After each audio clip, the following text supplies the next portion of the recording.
Aujourd'hui, le Bégonia maculata, une plante magnifique qui a été conçue pour tester nos compétences et notre patience. Aujourd'hui, je vous donne la recette du substrat de ses rêves et aussi des astuces pour gérer ses petits caprices. Alors pour qu'elle arrête de bouder, c'est pas difficile, un bon substrat. À commencer par 40% de terreau ou de fibres de coco. Faut voir ça un peu comme son coussin à mémoire de forme. Ensuite, je vais mettre 20% d'écorce de pin, parce qu'elle aime bien l'acidité. 20% de perlite, histoire qu'elle se noie pas et qu'elle reste au sec.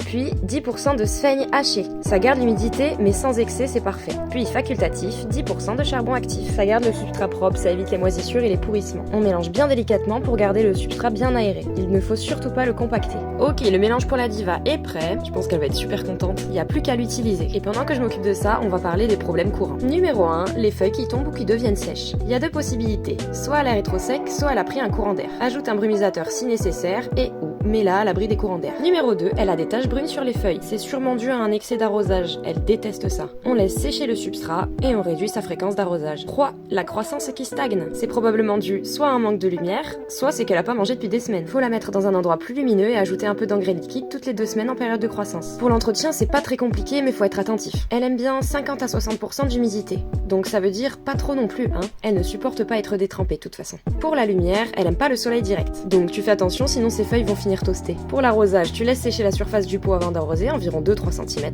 Sinon elle va déprimer tout simplement. Et pour l'engrais, c'est toutes les 2 semaines en période de croissance. Période de croissance, ça veut dire que tu vois des nouvelles pousses apparaître. Allez-y doucement quand même, elle préfère les petits cadeaux que les gros repas ponctuels. Bon, vous avez tout pour dompter le Bégonia maculata. Il est capricieux mais avec un peu d'effort, il devient vraiment spectaculaire. N'hésitez pas à raconter vos galères si j'en ai pas parlé dans cette vidéo.